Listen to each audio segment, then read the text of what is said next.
That is, do you need a minute to digest that? Wow. It's great every time I hear it.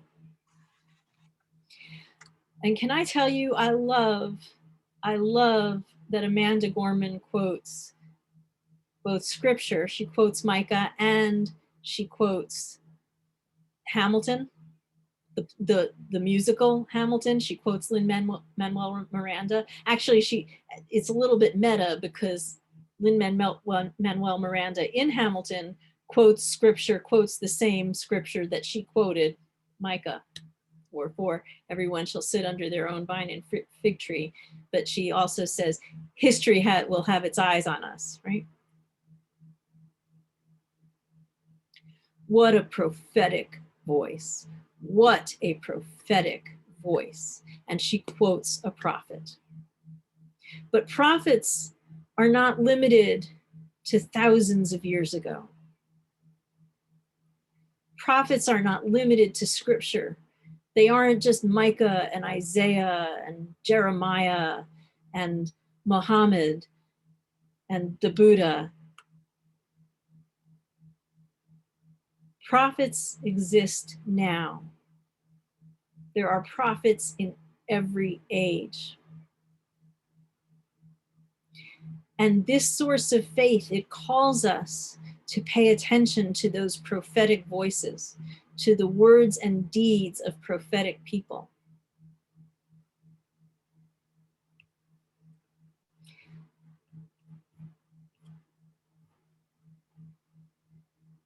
Words and deeds of prophetic people which challenge us to confront powers and structures of evil with justice, compassion.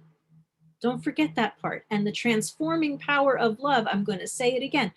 Words and deeds of prophetic people that challenge us to confront powers and structures of evil with justice, compassion, and the transforming power of love. Well, Amanda Gorman is certainly a prophetic person who has challenged us to confront the powers and structures of evil with justice, compassion, and the transforming power of love.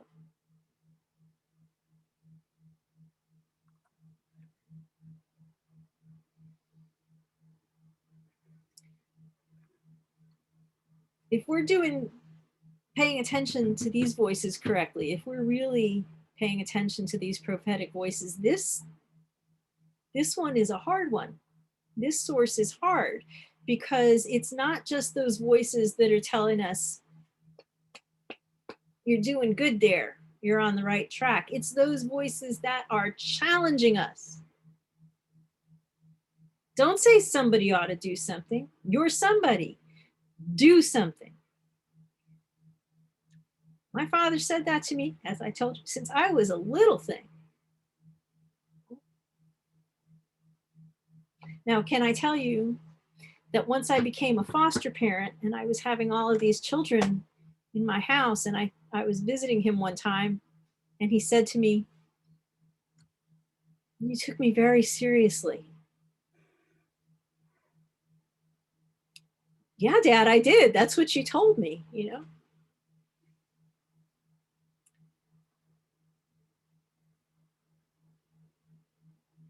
What's challenging you? Who's challenging you?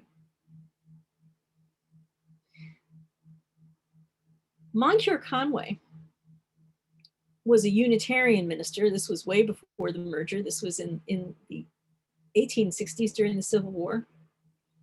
And he was a prophetic voice. And he was called by All Souls Unitarian Church in Washington, D.C. And he got up in that pulpit and he preached abolition.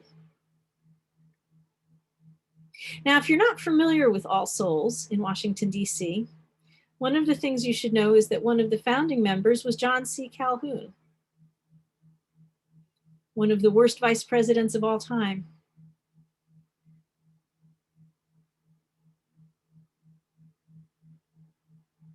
An outspoken Southerner and champion of slavery.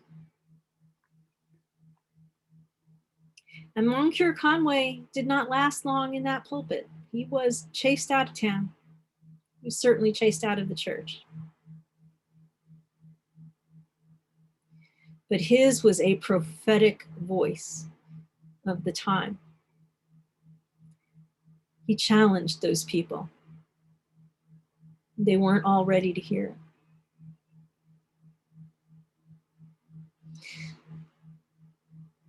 Sometimes when we're challenged, we get angry. Our first reaction is to say, who are you to tell me? One of the things that Unitarian Universalists are being challenged on right now is dismantling a culture of white supremacy and dismantling it within Unitarian Universalism. And very often white people want to get defensive and react with, I'm not a racist, or we do good things here. Well, yeah, we've done good things, but maybe we need to face up to the difficult truths too. And I will tell you that I have had those reactions.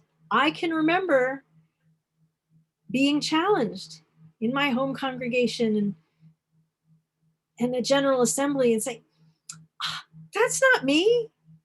Well, that's how I know it was me, right? That's how I know it was me. Of course it was me. It was making me uncomfortable.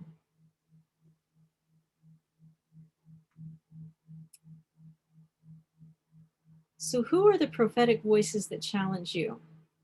I'm going to ask Seth. Now, Seth, I know you're having some difficulties today. Can we do this? Can we get this in the chat? Okay, we can get this in the chat. We've been doing our answer garden questions, and he's put the question in the chat, and I'm putting the fuller question to you now. My question is, oops, I'm having a little trouble scrolling here. I'm going to ask you to go to the link in the chat and answer the question, who is a prophetic person who has challenged you to confront powers and structures of evil with justice, compassion, and the transforming power of love? And a little later, if all goes well, Seth is going to share our word cloud. Just put a name in there. Put your answers in the word cloud, not in the chat, and go to that website, fill in the question, and we'll see what we get on the word cloud. Now, it might be somebody that only you know, that the rest of us don't know, but maybe it's a larger voice. Maybe Amanda Gorman challenged you. Maybe Lin-Manuel Miranda has challenged you. Maybe President Biden is challenging you. Maybe you had a student in the 3rd grade who has challenged you. I don't know. Let's find out. What I'm asking all of us to do is to keep our ears and especially our hearts open. When we have those moments of, it's not me, you're not talking about me, to turn ourselves to wonder and say, I wonder why I'm having such a visceral reaction to that. I wonder what I can learn from this experience. I wonder what it would be like to be in that person's shoes.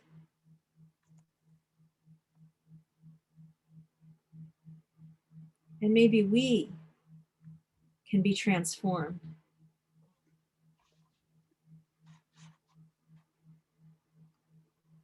by justice, compassion, and the transforming power of love.